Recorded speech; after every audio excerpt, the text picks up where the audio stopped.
তৃণমূল সুপ্রিমোর নির্দেশ মতোই ভুয়ো ভোটার খুঁজতে বাড়ি বাড়ি গিয়ে ভোটার তালিকা যাচাই করছেন তৃণমূলের নেতামন্ত্রীরা। এই ভুয়ো ভোটার খোঁজাকে নাটক আখ্যা দিলেন ব্যারাকপুরের প্রাক্তন সাংসদ তথা বিজেপি নেতা অর্জুন সিং। বুধবার জগদ্দলের মজদুর ভবনে সাংবাদিকদের মুখোমুখি হয়ে তিনি বলেন, দুর্নীতির মোড় ঘোরাতেই ভুয়ো ভোটার খোঁজার নাটক শুরু হয়েছে। তার দাবি, বাংলায় সহকারী রিটার্নিং অফিসার হলেন বিডিও, এসডিও এবং ডিএম। কিন্তু বাংলার সহকারী রিটার্নিং অফিসারেরা সরকারের লোক নন। এরা তৃণমূলের লোক হয়ে গেছেন। তৃণমূলের নির্দেশ মতো এরা কাজ করেন। তার অভিযোগ, বাড়ি বাড়ি গিয়ে ভুয়ো ভোটার খোঁজার নামে নাটক করছেন তৃণমূলের নেতামন্ত্রীরা। একজন তৃণমূল নেতার নাম ভোটার তালিকার ৩-৪ জায়গায় আছে। এমনকি ওপার বাংলায় ভোটার তালিকায় যাদের নাম আছে, তাদের অনেকের নাম আবার বাংলার ভোটার তালিকায়ও আছে। অথচ ওরা ভুয়ো ভোটার খোঁজার নামে নাটক করছে। তার দাবি, আদালতের দ্বারস্থ হয়ে ভুয়ো ভোটার নিয়ে আদালতের মাধ্যমে সিবিআই তদন্ত করানোর প্রয়োজন আছে। তার দাবি, বাংলায় 4.050 লক্ষ ভুয়ো ভোটার আছে। ভোটার তালিকা থেকে সেই ভুয়ো ভোটার বাদ গেলেই মমতা ব্যানার্জির সরকার পরিবারের নাম নেই, পরিবারের লোক না, সেই পরিবারে তার নাম ঢুকিয়ে দিচ্ছে।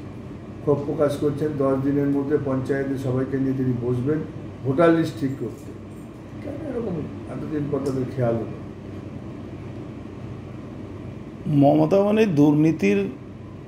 ব্যানার্জি সরকারের দুর্নীতি থেকে চোখ ঘোরাবার জন্য মমতা ব্যানার্জি একটা তীর ছেড়ে দিয়েছেন। তীর ছুড়ে দেওয়ার একটাই কারণ আছে, যাতে মানুষের যে মনটা ওদের ডাইভার্ট করা হোক। পশ্চিমবাংলায় ডিএম, এসডিও, বিডিও এরাই হলো এআরও। এরা হলো ইলেকশন কমিশন, ইলেকশনের কাজগুলো এদের আন্ডারে হয়। দুর্ভাগ্য আমাদের পশ্চিমবাংলা কি ডিএম, এসডিও, বিডিও, এআরও এরা সব পার্টি লোক হয়ে গেছে। এরা সরকারের লোক না, এরা তৃণমূলের লোক হয়ে গেছে।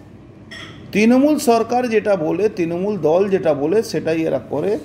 এআরওতে বেশিরভাগ জায়গা দেখবেন আপনি সব রিটায়ার লোককে পয়সা দিয়ে রাখা হয়েছে, ক্যাজুয়াল লোককে রাখা হয়েছে। এই কাজটা যদি ইলেকশন কমিশন সঠিকভাবে এর উপরে তদন্ত না করে তাহলে কিন্তু খুব দুর্ভাগ্যজনক কথা আছে।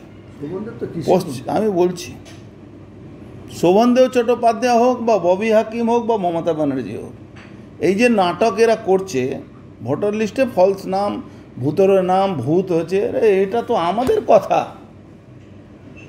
আমরা বলছি আমাদের কথা কি ফলস ভোটার বাংলাদেশে ভোটারের নাম পশ্চিমবাংলা আছে, এটা আমরা বলছি। এক একটা মুসলমানের 4 জায়গা নাম আছে, এক একটা মুসলমানের 4 জায়গা নাম আছে। 90% ফলস ভোটার, ভূতের ভোটার সব তো মুসলমানের নাম। বাংলাদেশের নাম, পশ্চিমবাংলার নাম, পশ্চিমবাংলা নাম, মহারাষ্ট্রের নাম বা পশ্চিমবাংলা নাম, দিল্লিতে নাম, সব তো এদের নাম আছে। আমরা তো বলছি স্বাগত জানাচ্ছি, কিন্তু ওরা এই যে নাটক করছে ঘুরে ঘুরে, ওরা কি ভোটার লিস্ট থেকে নাম কেটে দেবে? নাম তো বিডিও কাটবে, নাম তো এসডিও কাটবে, নাম তো ইলেকশন কমিশন কাটবে। আপনি দেখুন 2 মাস আগে আমি ইলেকশন কমিশনকে কমপ্লেন করেছিলাম, তার জন্য ইনকোয়ারি বসেছিল। এক একটা লোকের 3 জায়গা 4 জায়গা নাম আছে, এক একটা তৃণমূলের নেতা 3 জায়গা 4 জায়গা নাম আছে। কাকে নাটক করছেন এরা? আমরা তো দলকে বলেছি যে কোর্টে গিয়ে এটা নিয়ে সিবিআই তদন্ত করা উচিত। পশ্চিমবাংলা যে ফলস ভোটার, বাংলাদেশি ভোটার, মুসলমানদের 3টে করে নাম করে, এটা সিবিআই ইনকোয়ারি করানো দরকার আছে, কোর্ট অর্ডার করে। বাংলায় ফলস ভোটার 50 লাখের উপরে, 40-50 লাখের উপরে আছে। এই ভোটার বাদ হলে মমতা ব্যানার্জি শেষ হয়ে যাবে। ছাড়ুন তো পার্থভৌমিকের কথা, আপনি জিজ্ঞেস করছেন। ফলস ভোটার কার আছে? ভুয়া ভোটার নিয়ে কে ভোট দেয়? সরকারি দল ফলস ভোটার ভোটিংটা করায়। বাদ হলে তো আমাদের লাভ, আমরা তো চাইছি এটা বাদ হোক, কিন্তু আমরা নাটক পক্ষে নেই, আমরা সঠিক পক্ষে আছি।